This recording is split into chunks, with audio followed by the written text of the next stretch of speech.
We've been here since 1973. My grandfather Dwayne started it, then my dad Mike and Uncle Scott, then I came back in 2013 and have been kind of managing since then.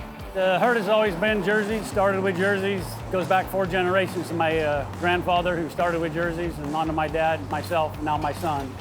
So we know nothing better. We shipped to a cheese plant here in town, and kind of around the time the dairy started is when better component pricing was coming out, so it made sense for the feed efficiency and the land use that we have here in this area. So we're limited by state laws on water quality and air to do a footprint that we can have a certain amount of cows, and that's kind of we're at our max right now. We have to find other ways to be more efficient through putting in a solar field now. We're going to put in a methane digester this fall, putting in robotic feed pushers, just honing down efficiencies and making a much more profitable, efficient cow that's going through that barn every day.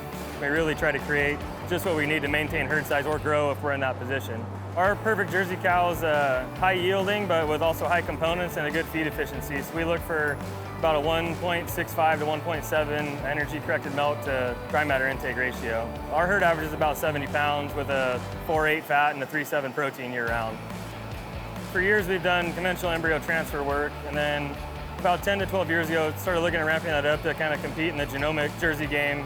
So we looked at the IVF programs just to easier on labor and setting up cows and assigning recips and all that, just to be able to transfer more embryos. So when we started about 10 to 12 years ago, we were doing 10 to 20 embryos a month. Now we're doing 100 to 150 embryos a month. This makes it a lot easier on us, our employees, the cows, just running that whole system.